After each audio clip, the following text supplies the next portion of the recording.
Hi అండి, welcome back to my channel Sunitha tips and blogs. ఈరోజు అయితే మేము ఇక్కడ జార్ఖండ్లో ఫేమస్ టెంపుల్కి అయితే వచ్చాము.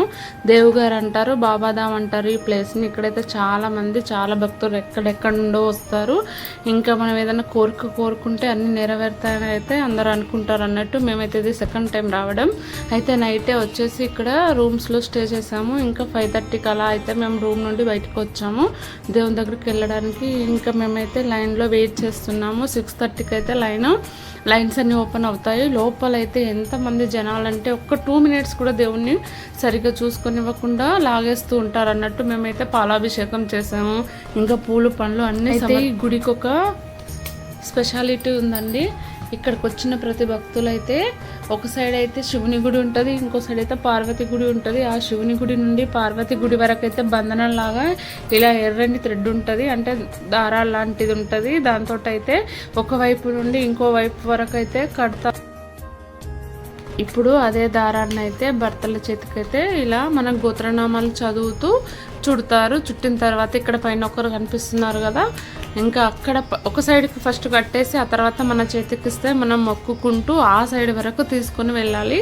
ఇంకా మన చేతితోటి అక్కడ వరకు తీసుకెళ్తారు. అయితే ఇలా చేయడం ద్వారా కొందరు కోరిన కోరికలు కూడా నెరవేరుతాయి. నెరవేరిన తర్వాత కూడా ఇలా కడతారు. ఇంకేదైనా కోరిక కోరుకొని కూడా ఇలా కడతారు. భార్యాభర్తల బంధం కోసం మరియు మనం ఏదైనా కోరిక కోరుకుంటే నెరవేరడానికి కూడా ఇలా కడతారు అన్నట్టు. ఇంకా మేము కూడా దానికోసమే వెయిటింగ్. ఇంకా మా థ్రెడ్ అయితే పైకి పంపించారు, ఒక సైడ్ అయితే కడుతున్నారు అన్నట్టు. వాళ్ళు కట్టేసి కిందికి పంపించిన తర్వాత మన చేతితోటి మనం మొక్కుకుంటూ అటు సైడ్కి తీసుకెళ్ళాలన్నట్టు.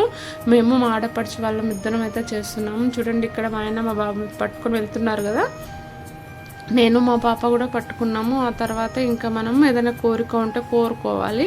మన తల ఆనించి మంచిగా మొక్కుకొని అయితే ఇక్కడ కోరిక కోరుకోవాలి. ఇక్కడైతే చాలామంది ఇది ఖచ్చితంగా నమ్ముతారండి. చాలామందికి అయితే మనం కోరిన కోరికలన్నీ అయితే నెరవేరుతాయండి. ఇంకా మేము కూడా అక్కడ నుండి ఇక్కడ వరకు అయితే వచ్చేసాం, అంటే థ్రెడ్ వరకు ఇక్కడ వరకు అయితే తీసుకొచ్చేసాము. ఇంకా మనం మొక్కేసుకొని ఏదైనా కోరిక కోరుకొని అయితే ఇచ్చేస్తే ఇంకో సైడ్ నుండి ఒకతను పైకి అయితే ఆ థ్రెడ్ని కట్టేస్తారు. చూడండి, మా బాబు మా ఆయన అయితే తీసుకొచ్చేసారు. ఇంకా మేమైతే ఇక్కడ మొక్కేసుకుంటున్నాము. ఎంతమంది ఫ్యామిలీకి వెళ్ళినా ఏ ఫ్యామిలీకి ఆ ఫ్యామిలీ ఎవరిది వాళ్ళు థ్రెడ్ కట్టేసుకోవాలన్నట్టు ఇక్కడ మేమైతే కోరుకుంటున్నాము. కోరుకొని ఒక అతనికి ఇచ్చేస్తే ఇటు సైడ్ పార్వతి గుడి పైకి ఎక్కైతే కట్టేస్తారు. ఇక్కడికి వచ్చిన వాళ్ళు ప్రతి ఒక్కరు ఇదైతే ఖచ్చితంగా పాటిస్తారని. చూడండి, ఇతనే పైకి ఎక్కేసి అయితే కట్టేస్తున్నారు. ఇంకా మెయిన్ అయితే ఈ గుడికి స్పెషాలిటీ అయితే ఇదే అండి. ఖచ్చితంగా మనకు వేములవాడలో కొల్లాకని ఎట్లా కడతారో అదే విధంగా ఇక్కడైతే ఇలా థ్రెడ్ని అయితే కట్టేస్తారు అన్నట్టు.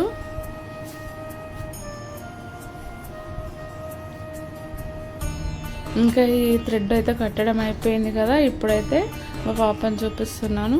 ఇంకోటి నేను చెప్పలేదు, ఫస్ట్ టైం మేము లోపలికి వెళ్ళి అయితే వచ్చేసాము. ఈ గుడి స్పెషాలిటీ ఇంకోటి ఏంటంటే మన సైడ్ అయితే గర్భగుడిలోకి మనల్ని పంపించారు కదా, ఇక్కడైతే మనమే గర్భగుడిలోకి వెళ్ళి ఇంకా పాలాభిషేకం కానీ పూలు పళ్ళు అన్నీ సమర్పించుకోవచ్చు. మన చేతులతోటి మనం దేవుణ్ణి అయితే పట్టుకొని స్పృశించవచ్చు అన్నట్టు. ఇంకా మేము కూడా అలాగే అన్ని పూజలన్నీ చేసి బయటకు వచ్చాం. అంటే ఈ గుడిలో రకరకాల దేవుళ్ళు ఉన్నారు, అందరు దేవుళ్ళని మనం పట్టుకోవచ్చు. ఇక్కడైతే మేము ఒక ఫోటో దిగాము. ఇంకా హారతి ఇస్తున్నామండి. హారతి ఇచ్చిన తర్వాత ఇంకా దీపారాధన, ఇంకా దీపం ధూపం అన్నీ పెట్టేస్తే ఇక్కడే పూజ అయిపోతుంది. మళ్ళీ ఇంకో గుడికి కూడా వెళ్తాము. ఇలా అయితే హారతి ఇస్తున్న సేపు పంతులు గారు అయితే అక్కడ మంత్రాలు చదువుతున్నారు. ఇంకా మేమైతే మొక్కేసుకుంటున్నాము. ప్రతి ఒక్కరు ఇలాగే చేస్తారు. లాస్ట్లో అయితే ఇలా దీపారాధన కానీ ఇలా ధూపం కానీ అన్నీ ఇచ్చేసి అయితే ఇంకా ఇక్కడ పూజ అయితే ఫినిష్ అయిపోతుంది అన్నట్టు.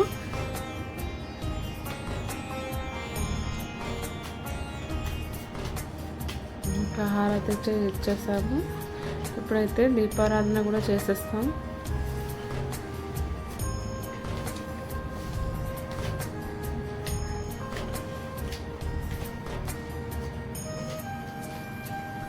ఇంకా ఇక్కడైతే చాలా రష్ ఉంటుంది. మేము వెళ్ళిన రోజు మా అదృష్టం ఏంటంటే అంత రష్ లేదు, రష్ ఉంది కానీ అసలు ఘోరంగా రష్ ఉంటుంది. ఆ రోజు అయితే కొంచెం తక్కువ రష్ ఉంది.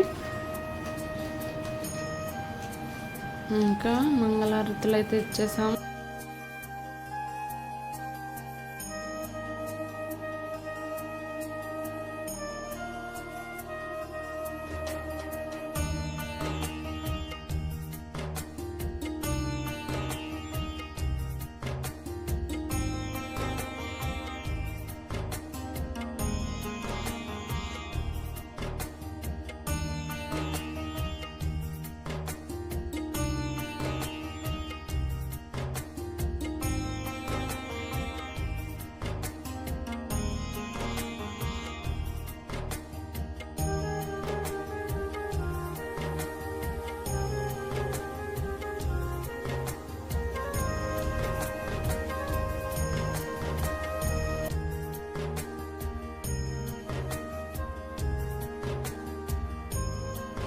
ఇంకా గుడి నుండి అయితే బయటకు వచ్చేసాము. ఇక్కడైతే అన్ని గాజులు అవన్నీ ఉంటాయి అన్నట్టు, చాలా బాగుంటాయి ఇక్కడ గాజులు.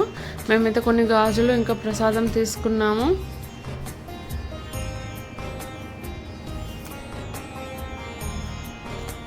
ఇంకా రూమ్కి అయితే తిరిగి వచ్చేసాము. ఇప్పుడైతే కాసేపు రెస్ట్ తీసుకొని ఇంకా మళ్ళీ ఫ్రెష్ అప్ అయిపోయి ఇంకో మందిరికి వెళ్ళాలి. అక్కడ కూడా శివాలయమే. అక్కడ కూడా ఇంకా శివాలయంలో చాలా రకాల దేవుళ్ళు ఉంటారు అన్నట్టు, అందరి దేవుళ్ళ దగ్గరికి వెళ్ళాలి. ఇంకా మా బాబు అయితే ఈ బొమ్మ కొన్నాడు, మా ఆడపడుచు వాళ్ళ బాబు. ఇంకా ఆడుకుంటున్నాడు. ఈ పిల్లలు అయితే ఇంకా వీళ్ళ ఆటలు, ఇంకా ఈ రూమ్ వదిలేస్తున్నాం కదా, ఇంకా కొట్టుకుందామని స్టార్ట్ చేశారు. వీళ్ళు అల్లరి చాలా హ్యాపీగా ఎంజాయ్ చేశారు. ఇంకా మా బాబు అయితే ఇలా ఆడుకుంటున్నాడు, మా ఆడపడుచు వాళ్ళ బాబు. ఇంక ఇప్పుడైతే అందరం ఫ్రెష్ అప్ అయిపోయామండి. ఇంకా కాసేపు అయితే వెళ్ళిపోతాము. ఇప్పుడైతే రూమ్ కూడా చెక్అవుట్ చేసేసి అయితే ఇంకా సామాన్లన్నీ తీసుకొని వెళ్ళిపోతున్నాం అన్నట్టు. ఇంకో గుడికి వెళ్ళాలి, అక్కడ కూడా శివాలయము. అక్కడ అన్ని దేవుళ్ళ దగ్గరికి మళ్ళీ తిరగాలన్నట్టు. రమ్మని పిలవడానికి వస్తున్నాడు మా అల్లుడు. ఇంకా చెక్అవుట్ చేసేస్తున్నాం అన్నట్టు.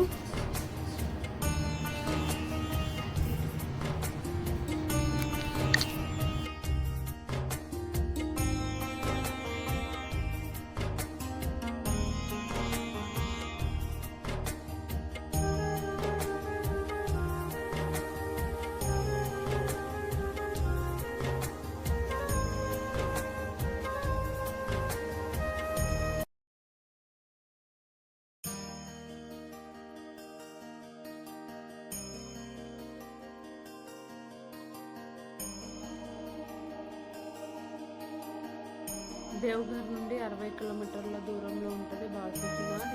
ఇది కూడా ఒక శివుని గుడి. ఇక్కడ కూడా అన్ని రకరకాల గుళ్ళు ఉంటాయి, అంటే చిన్న చిన్న దేవుళ్ళు అందరూ ఉంటారు. గణేశుడి నుండి అన్ని దేవుళ్ళు ఉంటారు. ఈ వీడియో అయితే కంటిన్యూ అవుతుంది, చూస్తూ ఉండండి.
ఇప్పటి వరకు మీరు ఈ వీడియో చూసారంటే మీకు ఎంతో కొంత నచ్చుంటుంది. మీకు కనుక నచ్చితే లైక్, షేర్, సబ్స్క్రైబ్ చేసుకోండి. ఇంకో వీడియోలు కలుసుకుందాం. Bye bye.